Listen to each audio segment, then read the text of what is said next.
On prend la direction des montagnes pyrénéennes en cette période de vacances d'hiver un peu spéciale. On va faire le point sur le tourisme, mais aussi sur le thermalisme dont personne ne parle, mais qui souffre également. Nous sommes en compagnie de Laurent Grand-Simon, maire de Luçon-Sauveur, président du syndicat départemental des stations de sport d'hiver des Hautes-Pyrénées et membre du bureau trésorier de la Fédération thermale d'Occitanie. Laurent Grand-Simon, bonjour. Bonjour Philippe. Bienvenue sur Sud Radio. Alors tiens, comment ont commencé les vacances d'hiver en termes de fréquentation du côté de Luce ? Alors c'est plutôt pas mal, mais je ne vais pas vous mentir, c'est pas la grande foule des vacances de février habituelles. Il y a de la neige, il y a du soleil, on espérait beaucoup de monde, mais il y a du monde dans les stations et je dois dire que les vacances des familles de la région Grande Aquitaine, la Nouvelle-Aquitaine, sont venues en nombre et ils sont pas déçus. On les a bien accueillis. Mais on n'est jamais déçu dans les Pyrénées de toute façon. Jean-Baptiste Lemoine était sur Sud Radio dans le Grand Matin, dans le Grand Matin avec Patrick Roger et Cécile de Ménibus pour le petit déjeuner politique où il a déclaré, je cite, « On a mis en place plusieurs dispositifs dédiés à la montagne, d'aide dans les commerces, dans les stations, mais également dans les vallées où les commerces dépendent aussi de l'affluence touristique. Ce sont des aides massives, on en est à 4 milliards d'euros aujourd'hui, déjà sur le secteur de la montagne. Et là, on va prendre en charge, par exemple, pour les remontées mécaniques, 70% des charges. Laurent Grand-Simon, où en est-on de ces aides ? Alors, il y a deux protocoles d'aide. Premièrement, c'est le fonds de soutien au commerce. Ça, c'est en place depuis un moment et les aides arrivent et ça fonctionne bien. Et puis, il y a ce qu'ils appellent le fonds ad hoc pour les stations de ski. Et ça n'est pas encore validé pour l'Europe. Pour l'instant, on n'a vu aucun versement. Et malheureusement, les gestionnaires de stations de ski ont des problèmes de trésorerie parce que ce fonds est retardé. Et donc, ces aides-là, même si elles ont été très bien négociées par nos partenaires Domaine skiable de France, avec les services de l'État, c'est toujours pas validé au niveau de l'Europe et on n'a toujours pas de versement. Alors justement, il y a une activité touristique, mais qui n'est pas que touristique, qui est une activité de santé dont on parle peu, le thermalisme. Vous avez des thermes dans votre commune et ils sont nombreux dans les Hautes-Pyrénées. Quelle est la situation du thermalisme après une année d'épidémie ?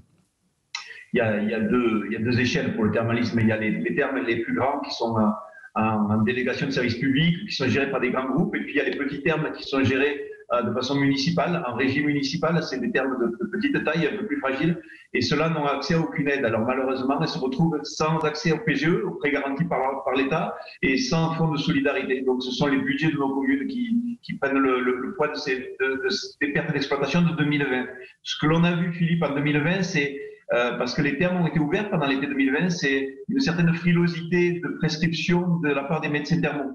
Ils avaient peur d'envoyer leurs patients vers des cures thermales parce que, comme vous l'avez dit dans la question, Philippe, on parle beaucoup de thermalisme dans le bien-être et dans le tourisme, mais avant tout, le thermalisme, c'est une démarche de santé. Une cure thermale, c'est pas du bien-être, c'est des soins. Les gens en ont besoin, c'est des soins préventifs ou c'est des soins palliatifs, mais c'est des soins qui nous aident dans des tas de démarches. Mais voilà. Alors justement, on va parler de l'arrêt des thermes. Ça pose problème, notamment pour des femmes en cure post-cancer du sein ? C'est ça. Nous, à Luçon-Sauveur en particulier, on a des soins et des prescriptions pour le lymphodème, pour le traitement du lymphodème. Et on a des retours de nos curistes qui nous disent « J'ai été privé de soins l'année dernière, je ne veux pas être privé de soins une deuxième année ». Et c'est pour ça qu'on a besoin d'une visibilité pour la période de la cure thermale de cet été. Alors je comprends bien la position de l'État qui dit on avait promis d'ouvrir les stations de ski le 7 janvier et finalement ça ne s'est pas fait. On ne peut pas vous promettre qu'on va ouvrir les stations thermales en avril ou en mai, mais pourtant on a besoin de visibilité et nos curistes, pour la santé et le bien-être de nos curistes, on a besoin de visibilité quant à la saison thermale qui approche. Alors justement, vous l'avez rappelé, les thermes sont parfois, comme chez vous, municipaux. Ils n'ont pas droit au PGE, le prêt garanti par l'État, ni au fonds de solidarité. Les pertes d'exploitation sont portées exclusivement par les budgets des communes. Comment est-ce que vous allez faire, vous, en tant que maire, pour combler le trou ? Parce que ça paraît compliqué. C'est très compliqué, Philippe. Merci pour la question. C'est très compliqué. On fait remonter dans tous les domaines parce que c'est un petit peu la double peine. On se retrouve avec une station de ski où il y a peu de personnes, peu d'entrées en taxes de séjour, peu d'entrées en recettes de la commune, et il faut abonder des budgets comme le budget des thermes à hauteur de 350 000 euros. Vous imaginez, oui, pour une commune comme Luçon-Sauveur, pour une commune comme Barège, encore plus petite, c'est énorme. 350 000 euros et Luçon-Sauveur, c'est à peu près 1000 habitants. C'est ça. Et malheureusement, on a bien compris que c'était que le début, parce que avant de redémarrer l'activité thermale, même si la région Occitanie met des fonds pour démarrer l'attractivité justement des thermes, des cures dans la région Occitanie, on va devoir redépasser de 2000 curistes à 800 curistes. C'est un chiffre simple. Pour Lucien Sauveur, on est passé de 2000 curistes à 800 curistes. Avant de revenir à 2000 curistes, ça nous prendra certainement quelques années. Mais alors justement, comment est-ce que vous allez faire financièrement? Parce que vous l'avez rappelé, vous n'avez plus d'argent qui rentre. Comme il y a moins de touristes, il y a donc moins de taxes de séjour. Il n'y a pas de gens qui viennent utiliser vos stations de ski, qui sont souvent municipales également.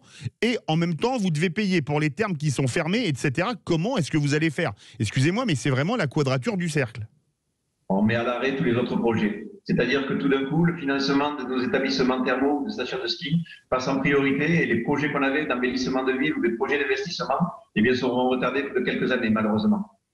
Donc, il n'y a pas qu'à Lucin-Sauveur, ça va être la même chose un peu dans toutes les villes thermales et dans toutes les villes de stations de ski. Exactement. Et le président de l'association des maires de villes thermales est très inquiet et se mobilise à Paris pour qu'on ait. Et là, ce que l'on demande, c'est deux choses simples. On demande, et c'est raisonnable, pour les établissements thermaux, le même programme que pour les stations de ski. C'est la moindre des choses. C'est-à-dire qu'un fonds ad hoc qui traite aussi bien les thermes en régie que les thermes privés en délégation de service public. Et deux, ce que l'on demande, c'est que pour les communes thermales, il y ait une aide, peut-être une DGF, une dotation générale de financement de l'État, qui soit particulière pendant un an ou deux, qui nous permette d'être augmentée, on peut appeler ça la DGF thermale, j'imagine ça comme ça, Philippe, une dotation thermale pour les communes thermales, justement sur 2 ou 3 exercices, qui permet à l'État de doter ces communes de fonds supplémentaires. Ben Laurent Grand-Simon, le message est passé pour le gouvernement. Il faut les mêmes aides pour les stations thermales que pour les stations de ski et une aide de DGF pour les stations thermales. Le message est clair. Merci beaucoup Laurent Grand-Simon. Je rappelle que vous êtes maire de Lucin-Sauveur, président du syndicat départemental des stations de sport d'hiver des Hautes-Pyrénées et membre du bureau de trésorier de la FTO, la Fédération thermale d'Occitanie. Dans quelques instants, on va parler économie avec Didier Testo, avec notamment toujours la guerre de David contre Goliath à Wall Street sur GameStop. On va parler aussi d'aéroport de Paris qui ne va pas très bien.